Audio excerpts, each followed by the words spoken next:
말씀 찾아보시겠습니다. 성경 말씀 로마서 13장입니다. 로마서 13장 1절부터 7절까지 말씀. 로마서 13장 1절부터 7절까지 말씀. 로마서 13장 신약성경 257페이지입니다.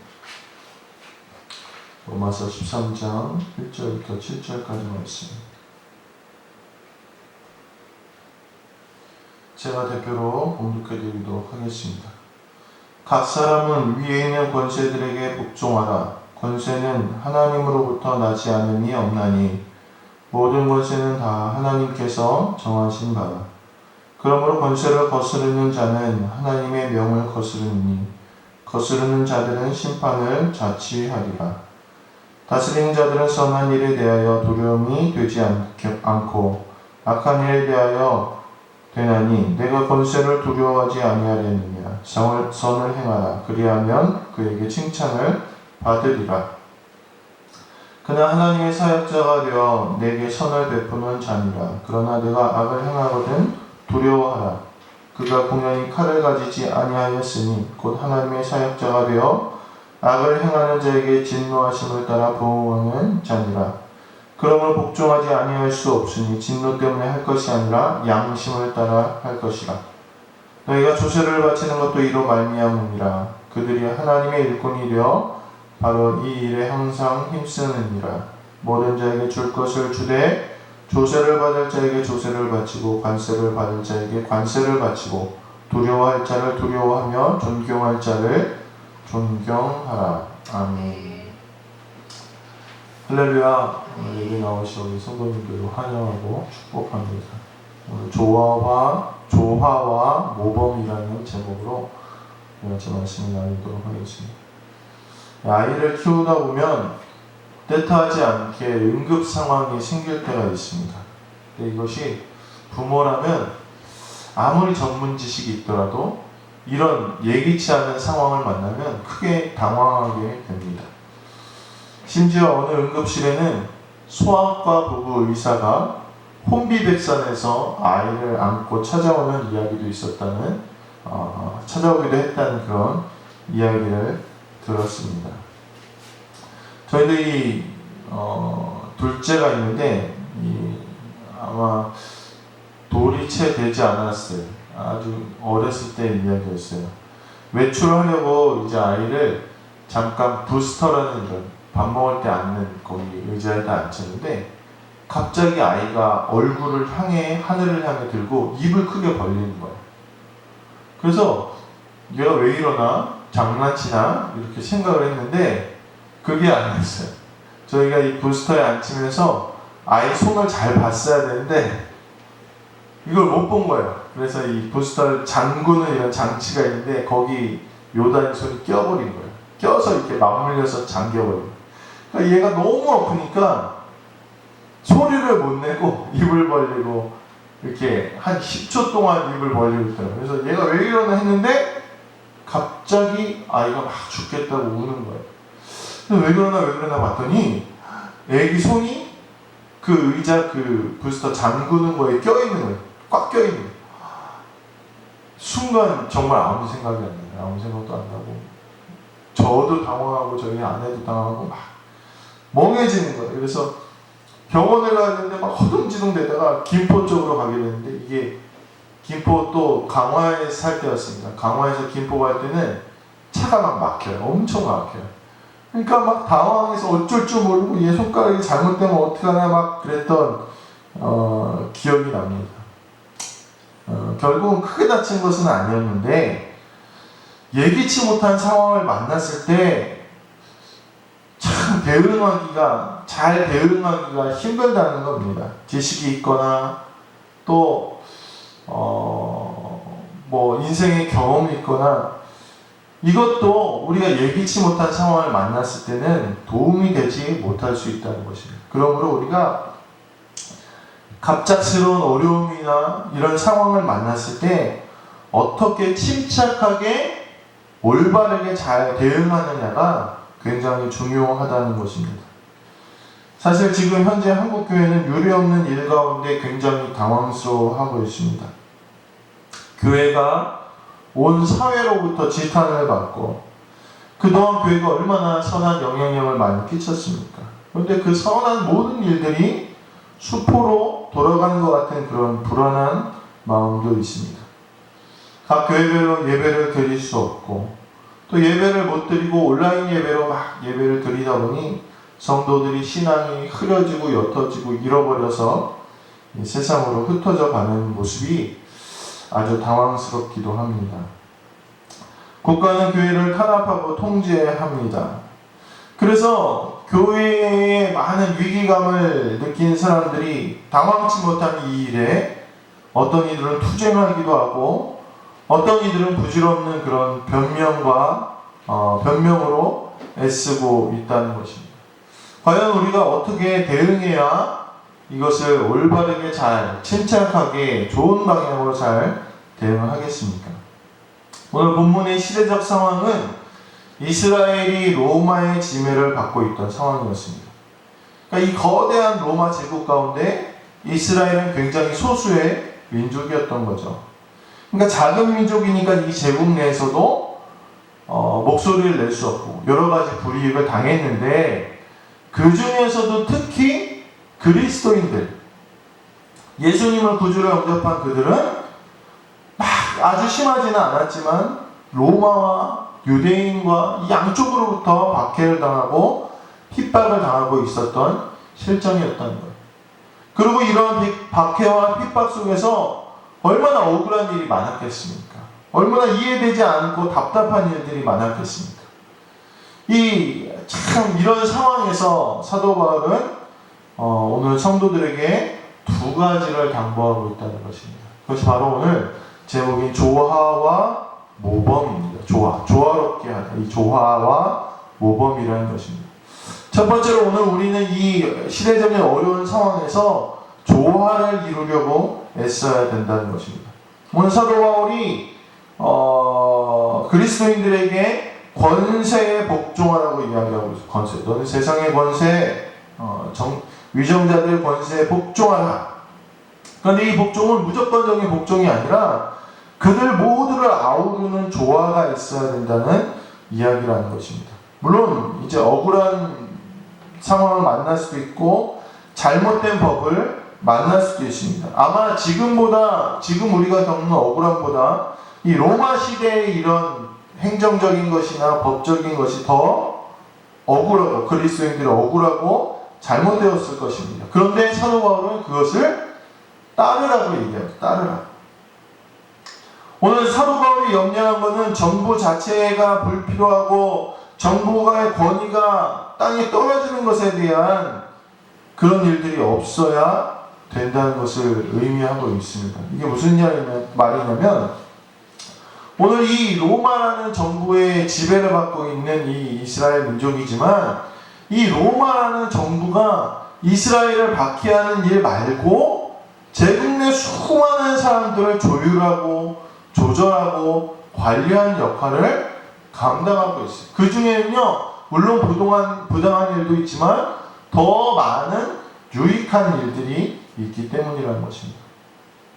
물론 그리스도인들에게 또 교회에 대해서는 이 상황이 억울하고 힘들 수 있지만 이 정부, 권세는요, 이 제국 내 모든 일들을 보호하고 균형을 이루는 역할을 하기 때문에 비록 내가 지금 손해를 보더라도 비록 내가 지금 억울하더라도 너희는 이 권세에 순종해라, 따라가라 이렇게 얘기를 하고 있다는 것입니다. 만약에 그 권세에 복종하지 않고 대항하여서 그들의 잘못된 일을 막게 할 수는 있습니다. 그렇게 되면 우리는 덜 억울할 수 있겠죠. 덜 답답할 수 있겠죠. 그런데 그로 인해서 우리 말고 다른 이들이 피해를 입게 될 수 있다는 것입니다. 제가 웬만하면 이제 정치적인 얘기 안 하려고 하는데 마치 이번에 보수 집회처럼 말입니다. 자신들의 정의를 입증하기 위해서 나간 거예요, 사실. 그런데 어때요? 그로 인해서 그 정의를 밝히는 일로 인해서 누가 피해를 본다는 거예요? 다른 아무 관계없는 사람들이 피해를 입고 불편을 가져오게 된다는 것입니다. 복종은 참 불편하고 억울하지만 따라가는 게 바로 복종이라는 거예요. 오늘 아침에 저희 둘째 아들이 혼났어요. 이 둘째 아들은 자꾸 저한테 이게 풍성한 영감을 주는 그런 존재예요. 무슨 일이 있었냐면 어린이집 차가 이제 오고 있었어요. 오고 있었는데 이제 아이가 얼른 이를 닦고 나가야 되는 그런 상황이 됐습니다. 그런데 갑자기 이 아이가 나가는 일을 멈췄어요. 빨리 와서 이빨 닦고 나가자 이렇게 했는데 아이가 안 나가고 뭘 하기 시작했냐면 장난감 정리를 하기 시작한 거예요. 어떻게 생각하십니까? 저기 막 차가 오고 있는데 아이가 이빨 닦고 빨리 나가야 되는데 갑자기 앉아서 자기 장난감 정리를 해야 된다. 장난감 정리하는 일은 어떻습니까? 나쁜 일이야? 좋은 일이에요, 좋은 일. 왜냐하면 저희가 항상 이 아이한테 얘기할 때, 야, 요단아, 너 놀고 나면 너가 어지른 거 꼭 정리해야 돼. 너가 어지른 거 잘 정리하는 사람이 되거라. 이렇게 얘기했어요. 근데 이 아이가 그 시간, 그 순간에 자기는 장난감을 정리해야 된다는 것입니다. 물론 아이 입장에서는 꽤 억울할 수 있는 일이에요. 아니 아빠 말이야 나한테 맨날 장난감 정리하라고 해놓고서 지금 이런 상황에서 나한테 장난감 정리를 못하게 하냐, 왜 이렇게 한결같지 못하나, 아마 그렇게 생각할 수도 있었을 것 같습니다. 그런데 어떻게 보면 이것이 엄마나 이 다른 선생님, 이제 차량 없는 선생님 입장에서 어떤 일이요? 복장이 터지는, 속 터지는 그런 일입니다. 지금 그 순간에는 정리하는 게 중요한 게 아니라, 정리가 안 돼 마음이 들지 않고 그렇더라도 그냥 나가서, 빨리 나가서 어린이집 차를 타러 나가야 되는 거예요. 왜냐하면요, 내가 나가지 않으면 다른 선생님과 다른 아이들이 많이 기다리게 된다는 거예요. 이 조화가 없는 정의의 모습이 바로 이런 거예요. 자기의 정의를 지키기 위해서 다른 이들의 유익을 빼앗아서는 안 된다는 거예요. 일본의 우리 일제강점기 때 일본 히로히토 일왕을 이 폭탄 테러라고 하면 안 돼요. 폭탄으로 의거를 하려던 이봉창 선생님이 계셨습니다. 그런데 이게 이 의거가 잘못됐어요. 잘못돼서 그냥 말 있는 데서 터지고 말이 놀라서 그냥 날뛰는 정도에서 끝이고, 이 히로히토 일본 천황은 아무 상처 없이 그렇게 살아났어요. 실패했죠. 그러니까 실패했으니까 이제 어떻게 됩니까? 바로 그 자리에서 이제 잡히게 되잖아요. 잡히게 되는데 희한한 일이 벌어진 거예요. 왜냐하면 그 일본의 군인들이 이봉창 선생님이 던졌는데, 이봉창 의사가 던졌는데 그 옆에 있는 사람을 지목해서 잡은 거예요. 그러니까 자기가 던졌는데 애매한 사람이 잡힌 거예요. 그런데 더 놀라운 일은 뭐냐, 이 이봉창 의사가 그 일본 군인들에게 한마디를 했다고 합니다. 무슨 말을 했을까요? 여러분이라면 우리 선거인들은 어떻게 하시겠습니까? 폭탄 테러를 던졌는데 다행히 내가 걸린 게 아니라 옆에 있는 사람이 지목됐어요. 그럼 속으로 어떻게 생각했어요? 아, 야, 하나님 도우셨구나. 날 살아나라고 다시 이제 의거를 하라고 살리셨겠, 이렇게 생각하면 저 같았으면 아마 도망갔을 것 같은데, 이 이봉창 선생님이 그 일본 경찰 군인한테 이렇게 했다. 야, 나야 나. 이랬다는 거예요. 뭐예요? 폭탄 던진 거 나야 나. 그 사람 아니야. 나야 나. 내가 던졌어. 이렇게 얘기했다는 거예요. 그러니까 이게 이상한 거예요. 잡아간 이 일본 군인들도 이상한 거예요. 그래서 야, 근데 참 궁금하다.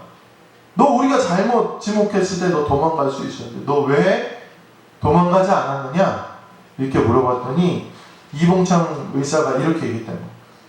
물론 이 의거는 분명히 내가 우리 나라를 위해서, 민족을 위해서 정당하게 한 거지만, 이 정당한 일로 하여금 분명 그 사람은 이제 잘못이 없어서 풀려나겠지만, 이 정당한 일로 하여금 상관없는 다른 한 사람이 피해를 입어서는 안 된다는 그런 마음이 계셨던 거예요. 물론 우리는 이렇게 생각할 수 있잖아요. 대의를 위해서 다른 사람들 조금 손해보면 어때? 어차피 풀려날 건데 이런 생각할 수 있잖아요. 근데 이봉창 선생님 달랐다는 거예요. 이 의로운 일로 인해서 상관없는 사람이 조금이라도 피해를 입어서는 안 된다는 그런 마음으로 자수를 했다는 거예요. 그는 도망쳐서 살 수 있었어요. 또 기회를 엿보고 다시 이 독립운동을 할 수 있었지만 스스로 군인들에게 내가 했다고 알렸다는 것입니다. 사랑하는 성도 여러분, 내가 생각하는 정의가 아무리 옳고 바르다고 한들 그것으로 다른 이들과 조화를 이루지 못한다면 아무리 아름다운 정의도 그 빛을 발하게 된다는 것입니다. 오늘 우리가 예기치 못한 이 시대에 우리가 생각할 것은 우리의 이 아름다운 믿음, 은혜, 하나님의 공의가 어떻게 하면 다른 사람들과 조화롭게, 다른 사람들에게 피해를 주지 않고 어울릴 수 있는가를 오늘 사도 바울의 말을 통해서 우리가 생각해야 된다는 것입니다. 오늘 우리는 이 시대에서 과연 우리가 세상과 어떻게 하면 아름답고 조화롭게 공생할 것인가를 늘 기억하시길 간절히 바라고, 복종할 때 복종하시고 조심할 때 조심하시는 우리 성도님들 되시길 간절히 소망합니다. 두 번째, 사도 바울은 3절에서 선을 행해야 된다고 이야기하고 있어요. 이게 권세에 복종하는 것 다음으로 뭘 해야 된다면 선을 행해야 된다고 그렇게 이야기해요. 모범을 보여야 된다는 거예요. 칭찬받을 만한 무슨 일을 해야 된다는 거예요. 원어를 보니까 육체적으로도 그렇고 도덕적으로도 그렇다는 거예요. 육체적으로 그렇다는 건 뭡니까? 내가 실제로 하는 그런 일이에요. 그러면 우리가 오늘 이 시대 상황 속에서 뭘 해야 되냐? 내가 과연 지금 뭘 해야 되는가? 내가 무슨 선한 일을 직접적으로 해야 되는가를 돌아볼 때 우리가 이것을 다 대처할 수 있다는 것입니다. 그러면 선한 일은 무엇이겠습니까? 어떤 죽음을 앞둔 사람이 있었대요. 이 사람이 재산을 이제 세 아들에게 나눠주려고 다 불렀어요. 그래서 이렇게 얘기합니다. 얘들아, 내가 이제 갈 때가 됐는데 너희가 석 달 동안, 세 달 동안 저 객지로 나가서 좋은 일들을 좀 하고 오너라. 이렇게 얘기를 했어요. 이 석 달 후에 이 세 명의 아들이 돌아왔습니다. 아버지에게 돌아왔습니다. 그리고 첫째 아들이 이렇게 했어요. 아버지, 저는 상인이 저에게 맡긴 보석을 하나도 빼돌리지 않고 돌려주었습니다. 이렇게 보고를 했답니다. 둘째 아들은 또 이렇게 보고했습니다. 아버지, 저는 호수에 소년이 빠졌는데 제가 들어가서 구해주었습니다. 이렇게 보고를 했답니다. 마지막 세 번째 아들은 이렇게 얘기했습니다. 아버지, 내가 원수진 사람이 있었는데 그 사람이 벼랑 끝에서 잠든 것을 보고 내가 안전한 곳으로 옮겨주었습니다. 이렇게 얘기했다. 이 죽어가는 아버지가 누구에게 재산을 많이 주었을까요? 몇째 아들인 것 같습니까? 몇째? 네, 맞아요. 왜 셋째 아들에게 줬어요? 왜 셋째 아들에게 줬어요? 세 번째 있어서 셋째 아들에게 준 거예요. 첫째 아들과 둘째 아들이 한 일은요, 당연히 해야 되는 일이었어요. 어떤 상인이 보석 맡은 거 당연히 다 돌려줘야 되고, 호수에 사람이 빠졌으면 어떻게 해요? 당연히 그 사람을 구하려고 애써야 됩니다. 그런데 세 번째 아들은 뭘 했느냐? 내게 원수진 사람, 원수 같은 그 사람이 위험하게 자고 있는 것을 구해주었다는 거예요. 당연한 일을 했지만 셋째는 힘든 일을 했기 때문에 이 아버지가 셋째 선한 일을 더 값어치 있게 여겨주었다는 것입니다. 오늘 하나님의 선행, 이것은요, 우리가 할 수 없는 상황에서 하나님의 말씀을 실천하는 거예요. 당연히 욕먹고 당연히 질탄받아야 된다고 서로 같이 물어뜯고 싸우는 것이 정의와 선이 아니라 내가 할 수 없는 그 일, 내가 할 수 없는 선한 일, 정말 하기 싫은 그 일을 하나님의 뜻이고 이 시대에 필요하다면 우리가 해야 된다는 것입니다.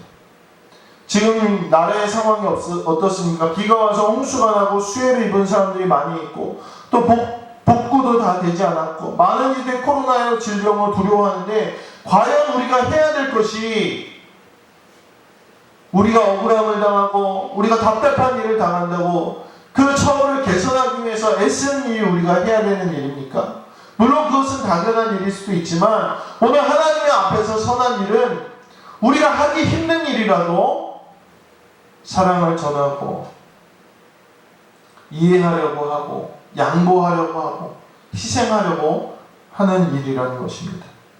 어떤 가게에는요 기독교인 출입금지라는 팻말도 붙었다고 합니다. 우리가 이 상황에서 당연한 일을 하는 건 아무 의미가 없다는 거예요. 움츠러들고 아무 일도 하지 않고 내 변명과 내 자리를 보존하는 일이 아니라 비록 내가 이 상황에서 손해가 되고 어려운 일이 할지라도 선한 일을 하고 돕는 일을 하고 희생하는 일에 그리스도인의 모범을 보여야 된다는 것입니다. 또한 오늘 도덕적으로 선한 일을 하라고 성경은 이야기합니다. 이건 뭐냐? 물론 우리가 정부의 권세에 복종하지만 옳은 주장과 옳은 소리는 낼 수 있어야 된다는 것입니다. 이것은요 정부를 반대하고 공격하는 것이 아니라 이상적인 대안을 우리가 제시할 수 있어야 된다는 것입니다. 나의 입장에서 옳은 얘기를 하라는 것이 아닙니다. 객관적인 이야기를 해야 됩니다. 오늘 우리 교계를 봐서도 알 수 있지 않습니까? 보수도 있고 진보도 있습니다. 그래서 서로 다 자기들이 옳다 그래요. 싸웁니다. 자기들이 옳다고 하는 것은 도덕적인 선과 정의가 아니라는 것입니다. 하나님 말씀 안에서 어느 한 진영의 그런 이득이 되는 선이 아니라 모두를 아우를 수 있는 하나님의 뜻을 우리가 세상에게 제시할 수 있어야 된다는 것입니다. 우리가 지금 해야 될 건 그걸 고민하는 거예요. 그 길로 가야 된다는 것입니다. 이 조화와 모범을 이루는 우리 모든 성도님들 되시기를 간절히 소망합니다. 말씀을 마무리하도록 하겠습니다. 오늘 말씀에 보니까 하나님께서는 이 국가에게 신적인 권위를 주셨다고 이야기합니다. 하나님께서 권세를 주셔서 지금 이 정권이 우리나라를 다스리게 한 것임을 잊지 말아야 됩니다. 이건 하나님이 하셨다는 거예요. 아무리 이상하고 아무리 어리석어도 그리스도인들은 그들과 싸우고 대적하는 존재가 아니라 그 가운데서 조화를 이루고 선을 꾸준히 행해서 하나님의 영광을 드러내는 존재가 바로 우리라는 것입니다. 그들을 반대하고 거슬게 되면 우리 스스로가 심판을 자처하게 된다고 성경은 분명히 이야기하고 있습니다. 지금의 우리 상황이 그렇지 않습니까? 오늘 이 상황을 잊지 마시기를 간절히 소망합니다. 1950년대에 중국이 교회를 박해하기 시작했어요. 그래서 중국의 교회를 다 닫아버렸습니다. 그래서 1982년도가 되니까 중국 공산당 정부가 야 지금은 다 없어졌겠지. 교회를 다 닫았으니까요. 그리고 교회를 열었는데 6천만 명으로 늘었다고 합니다. 그리고 지금은 1억이 넘는 기독교 인구가 중국에 있다고 합니다. 진정한 그리스도인들은요, 심한 박해 속에서도 심각한 핍박 속에서도 더 성장하고 부흥해 왔습니다. 그것이 성도로서 거룩하고 성령을 사모하고 선한 영향력을 끼치고 당한 박해를 잘 대처했기 때문입니다. 오늘 우리도 이 어려운 상황을 잘 대처해야 됩니다. 맞서 싸우고 혼란스럽게 하는 것이 아니라 그리스도인으로서 조화를 이루고 선행을 끊임없이 행함으로써 빛과 소금의 역할을 감당하시는 우리 모든 성도님들 되시기를 주님의 이름으로 간절히 축원합니다. 기도하시겠습니다.